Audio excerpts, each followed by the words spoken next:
Buwan pa man din ang pag-ibig pero bigo na nga sa true love, na-scam pa ang ilang lalaking pinirahan ng iisang babae. Ang modus ng suspect, magkukunwaring sweet lover, pero uutangan at literal na paasahin ang mga biktima. Nakatutok si Nico Wahe. Move-in sana sa kanyang bagong nirerentahang kondo ang plano ng babaeng ito kahapon sa BGC. Pero naging move-in sa loob ng kulungan matapos siyang arestuhin ng Fort Bonifacio Police. Ikaw po ba si Micaela Cabrera?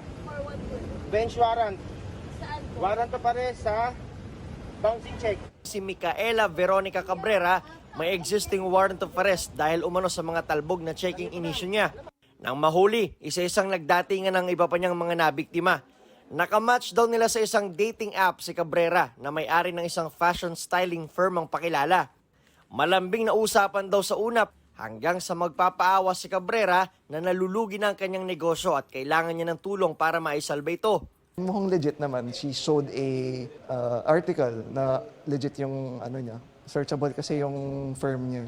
Tapos yun, I offered to lend her money. Tapos she promised me na if you lend me to it, I'll make it worth your while. I'll help you, I'll double your money. Una raw ay 200,000 lang ang ipinahiram ni Tan hanggang sa umabot na ito ng mahigit 10 million pesos. Para lalo magtiwala, nag-issue si Cabrera ng cheque kay Tan na milyon-milyon ang halaga. Pero lahat yan ay tumalbog. Si Kevin Tan naman, November 2021 nakausap sa dating app si Cabrera. At that time, I was at a vulnerable place. Na-meet ko siya, nag-usap kami. She actually helped me feel better for a bit. Pero matapos ang isang linggo, dito na rin nagpaawa si Cabrera tungkol sa negosyo niya. Nag-offer din ng tulong si Kevin.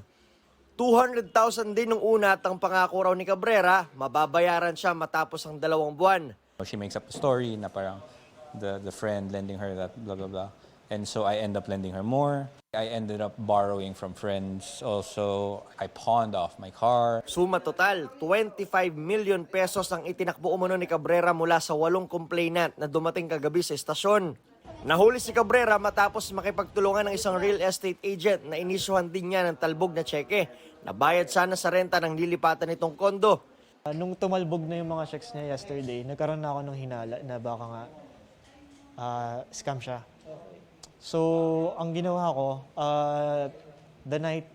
last night, nag-research ako tungkol sa kanya. Nung tinanong naman natin siya kung regarding kung alam niya ang warrant of arrest niya, dininay niya to at hindi niya raw, wala daw siyang maalala na kaso niya.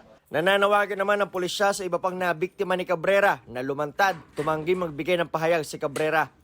Para sa GMA Integrated News, Nico Wahe, nakatutok 24 oras.